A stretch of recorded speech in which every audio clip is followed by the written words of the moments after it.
हर साल की तरह इस साल भी बाबा साहब के समर्थक पुसौर बस स्टैंड पर मंच लगाकर डॉक्टर भीमराव अम्बेडकर जयंती धूमधाम से मनाया गया। सबसे पहले बाबा साहब को अपना आदर्श मानते हुए बाबा साहब के तैलचित्र के सामने दीप प्रज्वलित करके पुष्पांजलि अर्पित कर उन्हें याद किया गया।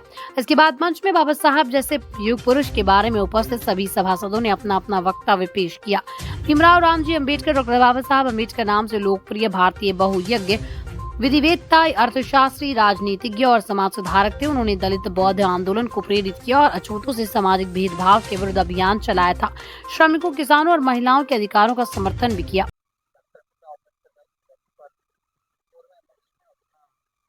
हमारे उनके कर्मों पर चलने वाले कुछ व्यक्ति हैं जो बाबा भीमराव अम्बेडकर क्या कुछ मानते हैं इसके बारे में कुछ जानना है।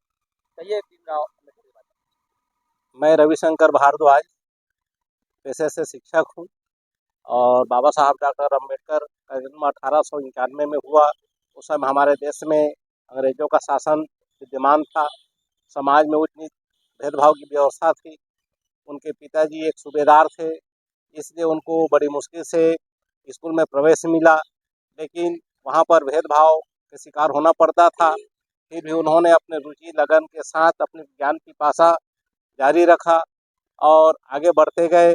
उच्च शिक्षा के लिए उनके पास पैसे की अभाव थी, तो बड़ौदा के नरेश के द्वारा उनको आर्थिक मदद मिली, तब उनको विदेश जाकर पढ़ने का अवसर मिला।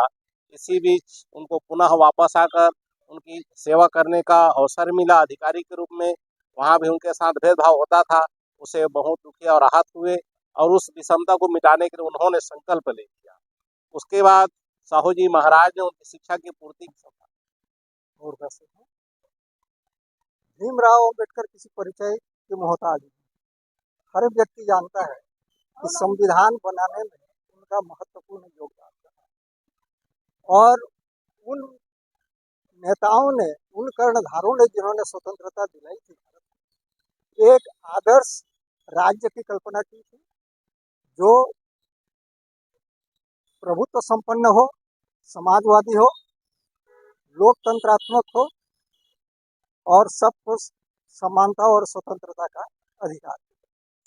लेकिन आज अंबेडकर जी दूसरे पूर्व समय की अपेक्षा आज ज़्यादा प्रासंगिक हो गए हैं और इसलिए आज उनको याद करना ज़्यादा जरूरी हो गया, क्योंकि वो आदर्श जो संविधान में निहित है, संविधान के प्रियम्बल में निहित है, आज हमारे देश के कर्णधार उसको नेस्तनाबूद करने में तुले हुए हैं। एक एक करके उसका ऊपर आघात हो रहा है, उसके ऊपर चोट पहुंचाया जा रहा है, जिसको बचाना आज हर एक प्रगतिशील। धर्मकेला से सुवर्ण कुमार भोई की रिपोर्ट।